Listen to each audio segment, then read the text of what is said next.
আসসালামু আলাইকুম।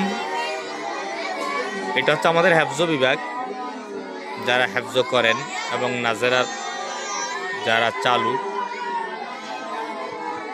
আমরা দিনে সকালে 8টা থেকে 4টা পর্যন্ত ক্লাস আমরা ওই বিল্ডিংয়ে ভবনে করি।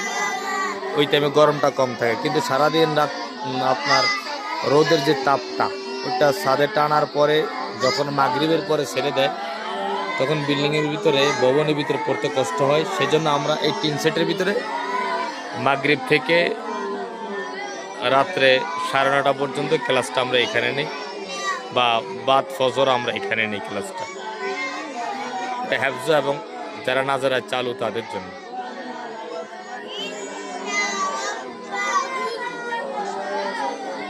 আমাদের উভয় জায়গায় আইপিএস রয়েছে, কারেন্ট গেলে সমস্যা হয় না। আইপিএস আছে, সৌর আছে, প্লাস জেনারেটর আছে, একটার পর একটা চলে যায়। আমাদের সে ব্যাকআপ দেওয়ার ব্যবস্থা আছে আলহামদুলিল্লাহ। আসসালামু আলাইকুম।